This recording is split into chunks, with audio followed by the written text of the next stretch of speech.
Hi, everyone. Thank you for joining us today. We are very happy at the Center for Teaching and Learning to partner with Atkins Library to talk about Niner Commons today. Our two speakers are Tiffany Davis, the Digital Scholarship Librarian, and Kristen Lamkowski, the Technology and Digital Strategies Assistant. They're going to talk to us about Niner Commons Scholarship at UNC Charlotte and the resources that they have available to you. Thank you so much for presenting for us today. I'm going to hand it over to y'all. Thank you, Jules. Hi, everyone. My name is Tiffany Davis, and as Jules said, I am the Digital Scholarship Librarian here at Atkins Library. And I'm going to stop sharing my video so that I can go through the presentation. And also, Kristen is here to assist me with the presentation, so with the Q&A part, just in case I don't remember something, she's there to help.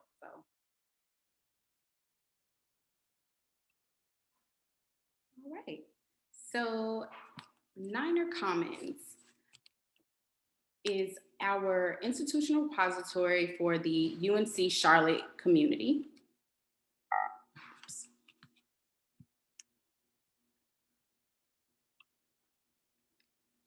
So you may ask, what is an institutional repository? So an institutional repository is a free and openly accessible digital collection that captures and preserves the academic community's research and scholarship output, making it openly accessible.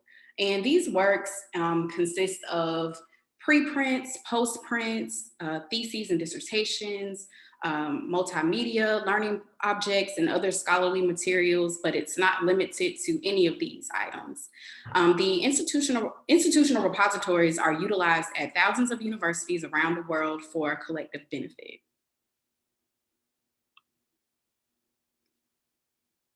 So on this slide, I wanted to highlight both Niner Commons and Goldmine, which is also a repository inside of Atkins Library, which houses, the Goldmine repository houses digital primary source materials from Atkins Library's special collections and university archives.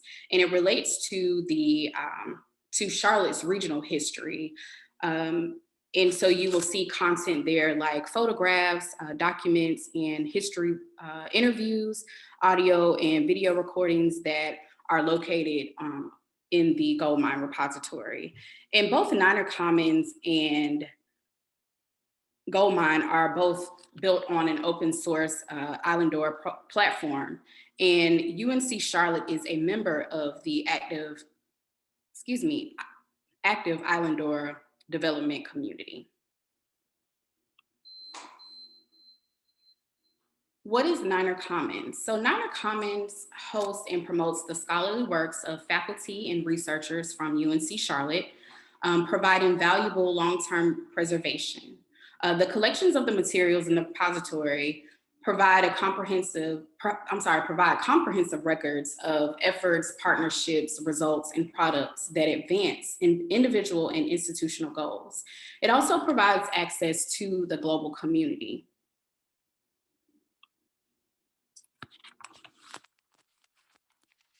So this is a timeline of the history of Niner Commons. As you can see, the task force was formed in 2018. And from there, the repository started to build. And presently, we are still continuing to do outreach and promotion. But to give you all a brief history of Niner Commons, prior to its creation, UNC Charlotte participated in NC Docs, an institutional repository that is hosted by UNC Greensboro. And once our dean, Ann Moore, started in 2015, she asked several members of the library staff to do some research on how to obtain a local institutional repository. And this in turn we formed a task force, and it was put together to culminate and just support the university for an IR. So a white paper was written, and the paper was used to increase the awareness and participation in open access publishing and preservation. It took a few years to implement the IR, but due to the lack of staff and funding, as we all know, happens across the board.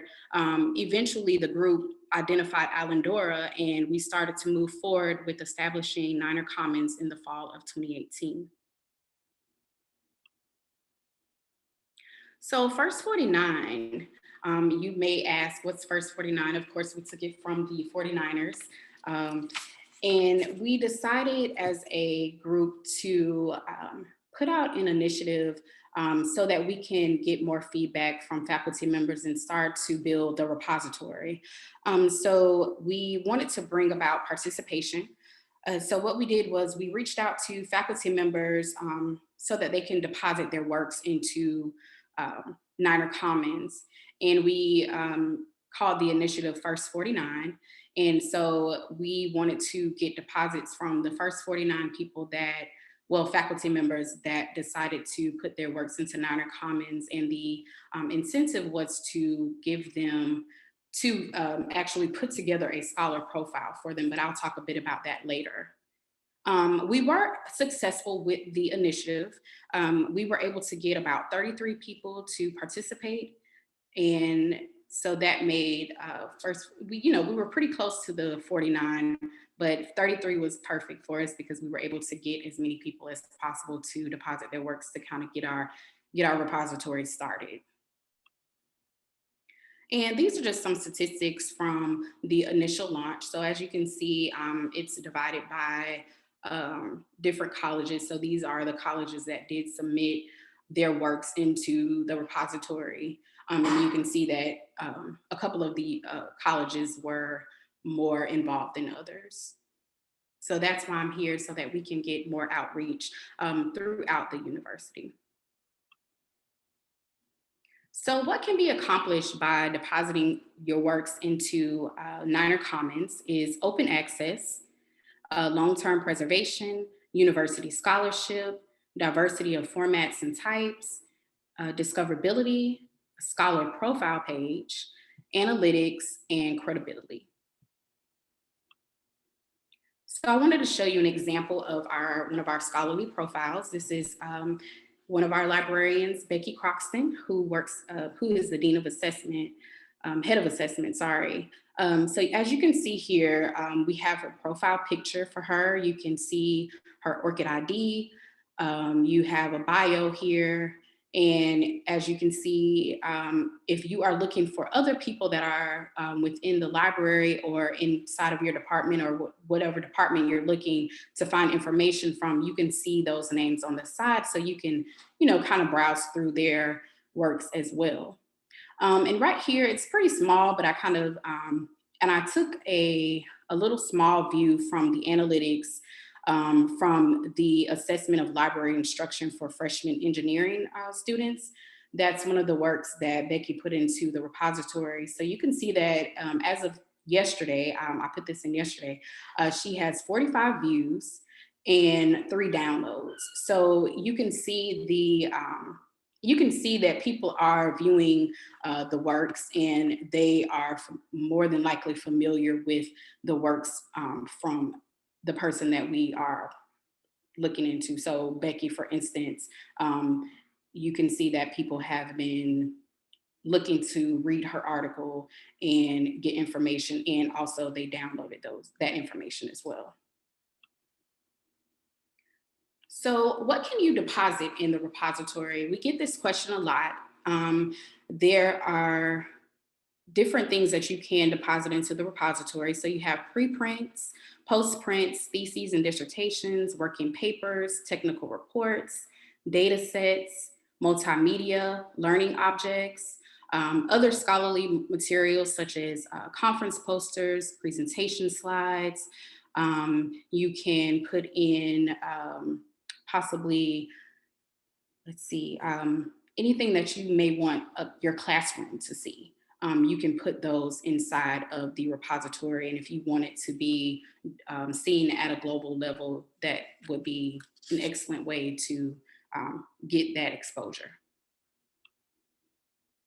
So here's an example of a conference poster that was put in by one of our librarians at Atkins. Her name is Natalie Burnett. This is just a part of her conference poster, but this is somewhere that she can preserve this information and be able to, share it with the world. And this is the homepage for Niner Commons, and I've also listed the link to Niner Commons at the bottom. So it's ninercommons.uncc.edu. And as you can see, on the front page of the homepage, we highlight our first 49 faculty members that deposited the works. And we also have tabs here where you can see the scholars. If you can't remember their names and you want to find a particular item that has been ingested, you can see it through any of these tabs. So you also have here, you can see the recent works that have been ingested by faculty and staff. And on this end, you can see the recent student works that were ingested, mainly the theses and dissertations. And I also wanted to highlight there is an advanced search button here that you can put in the name of the person that you're looking for, and you should be able to get their information from there, or pull up their works that they have in the system. Also, there is this submit work button. So this is where you would go in to submit your work. And I have a slide with just showing you how easily this can be obtained. So, we just ask for simple information, the author's name, if you have any other co-authors, and there are ways that you can put more people into, if you have other co-authors that are a part of your works, you can add those on there as well. And there's like a couple of more spaces at the bottom, just asking for general information like your ORCID ID, and just making sure that you are aware of the copyright portion as well.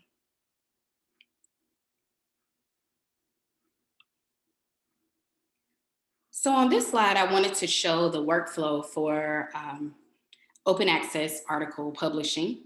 And we want you to consider Niner Commons in your publishing process.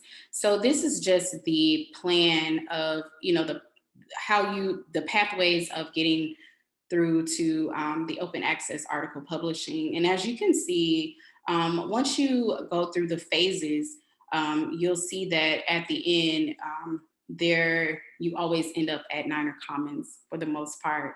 And we do have, if you have any copyright questions or any copyright issues, we do have a copyright librarian that can help you by the name of Kate Dixon.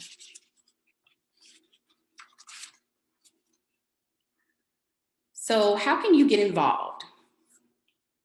There are different ways you can get involved. So you can deposit your articles, presentation slides, conference posters, etc. And if you have any questions about, what you can and cannot deposit, we are definitely here to help you. Also telling your colleagues about Niner Commons and, your experience, or, speak to someone in your department that may have used or have had some type of exposure with Niner Commons. And also, we like for you to encourage your students to deposit their work as well.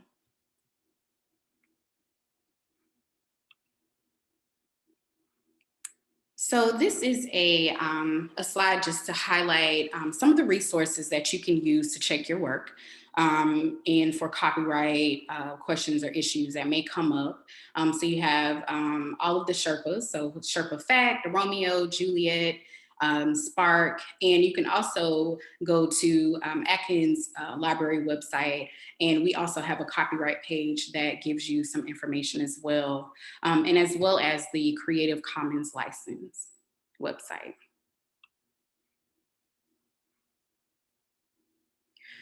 So let's see. We have, so this is a quick fact infographic that was recently created by the Niner Commons Committee, just to kind of pretty much sum up everything that I talked about today, but in a shorter version, so that people can, refer back to this. So we actually have not put it on our website as of yet.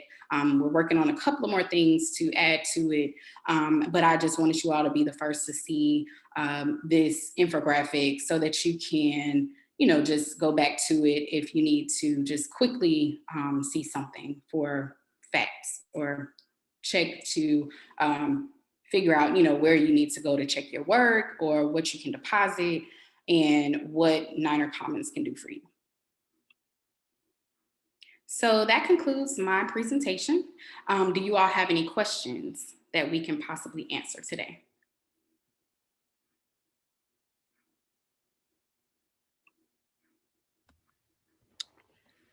Hi, Tiffany, this is Michelle. I should start the video. Sorry. Oh, you're okay. You'll be mine. I had a question going back to the history. You were talking about Island Dora. If you could kind of touch a little bit about that again, and how it related to the foundation of Niner Commons. Let's see. So that was goodness, Island Doors. So I know that from what I understand, I got there pretty late after we started Niner Commons. So I know that they were able to scope out the platform to use, and it was already being used by Goldmine. So it made it a lot simpler to go through the Islandor platform. If that kind of answered your question, and I think Kristen can probably help me a little bit more with that one. I was gonna say, yeah. So that process had happened when Tiffany joined us. So it's understandable that she doesn't know the full breadth of it and things. But Islandora is basically just a platform on which we could build the institutional repository, and there are different options out there, just basically different softwares that you could create the repository on. And if you go to ones at other universities, you might see that they look a little bit different or they have a little bit different functionality. And as Tiffany said, we did select Islandora as an option to do both of our repositories because we have a developer on staff who's able to do some great creation within Islandora so that we could really customize it to the needs of our users and our community. And my understanding is that one of the reasons that it was selected was our option to do that scholar profile. So being able to create a page that an individual at UNC Charlotte would have to highlight themselves and their scholarship here is really a great feature that we have within our institutional repository of Niner Commons. So that is why we wanted to highlight here today that we have two different repositories serving two different functions at Atkins Library and for UNC Charlotte, but they're built on the same platform that we were able to customize to meet those different needs. Great, thank you. Thank you both. Oh, you're welcome.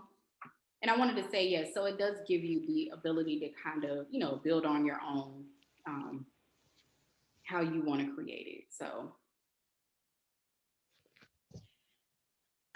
I have a question. Can you go in a little bit a little bit more into the benefits of someone depositing in Niner Commons? Why it's worth going that extra step after you've completed your work to deposit?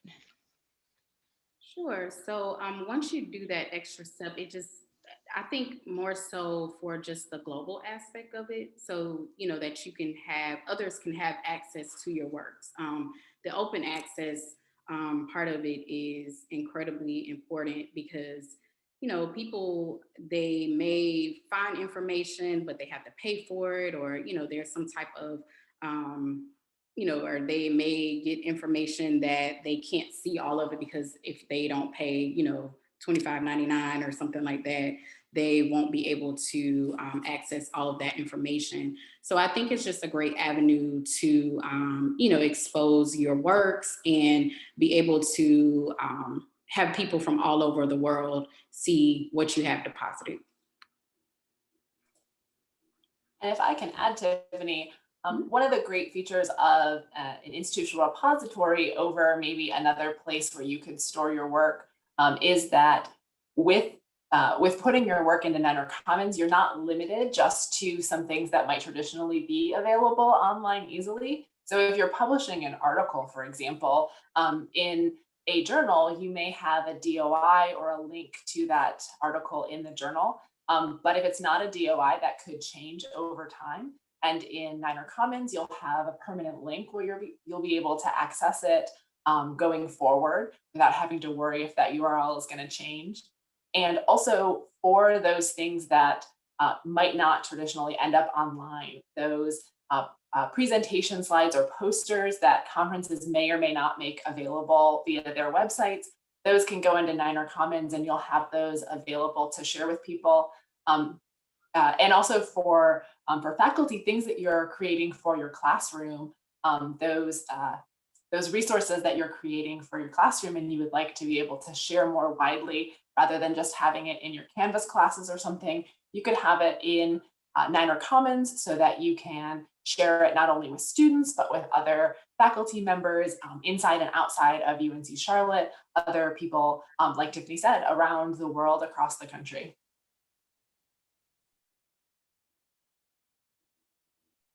Thank you both. You're welcome. If we have any other questions, you can just feel free to unmute and ask. So I had another question about depositing works. If let's say if someone wanted to deposit something from their class and then they decided that they wanted to take it down for some reason, I guess there's a process that they can go through to add material and then either take it down, amend it, or maybe leave both versions up there. But if you could explain if there's a way or what that process is for someone, that would be great. Sure, absolutely. In addition to the homepage that Tiffany showed you, where there is the Submit Works button, you will see a button under there to contact Niner Commons. And so you would go to that Submit Works page to submit an initial document that you want to have in Niner Commons. And if you did want to change that, for example, like you said, Michelle, if you want to remove it, you can use that Contact Us button to send us a message saying, I would like this to be removed from Niner Commons, and we'd be happy to make that accommodation for you. If you have a version change in it, a great thing about Niner Commons is that we would be able to connect those two on the backside of Niner Commons.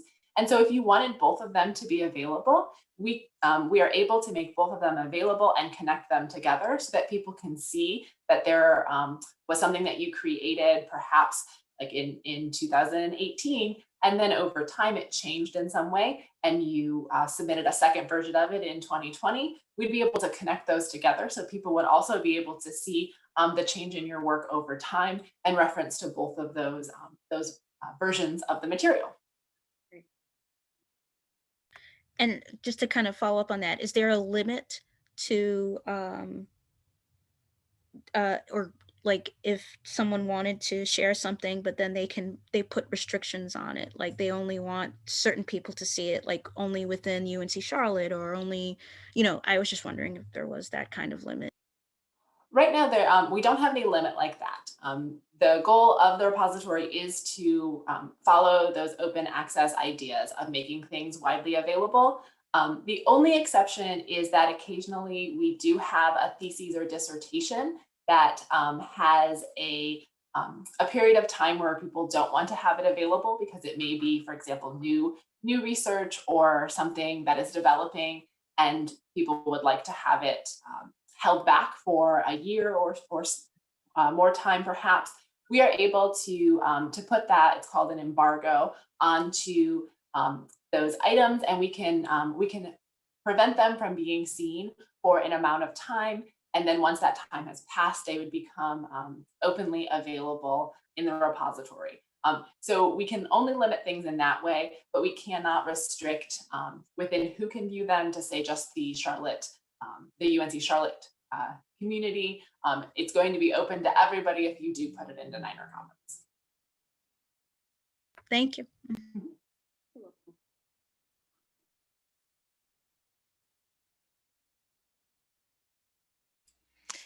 Do we have any more questions for our presenters? And I will add just one more bit of encouragement for folks to get your students to deposit their work into Niner Commons, because oftentimes students, as they're going through, especially their undergraduate career, they might produce things like posters, or they might present at a conference of some sort, and they just don't have a way to share that information going forward. Putting their works into Niner Commons will again give them that link so that they'll be able, on a future application for a graduate program, on a job application, they'd be able to easily link back to that work that they've created.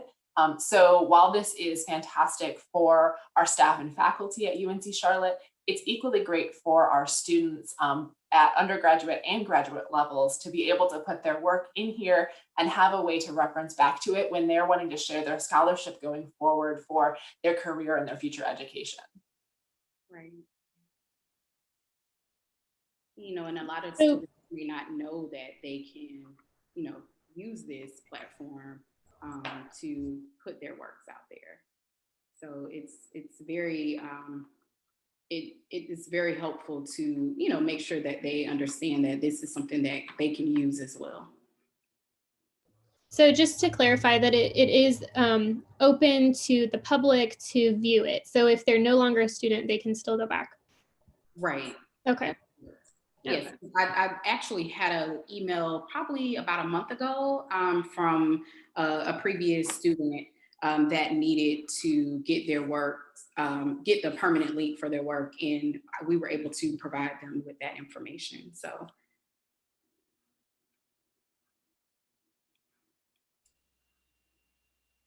Okay, well, this has been really informative. I actually have several items that I want to put into Niner Commons now. Thank you. I have one more slide. Okay. And just the contact info. So just, you know, a reminder to access Niner Commons at ninercommons.uncc.edu. And if you have any questions, you can reach out to either myself or Kristen. She's not on here, but she can give you her email as well. And also, if you have any copyright questions or you need a consultation, Kate Dixon is our copyright and licensing librarian, and she's here to help as well. So thank you all so much for coming to the webinar. And if you have any questions, like I said, please feel free to reach out to Kristen or myself.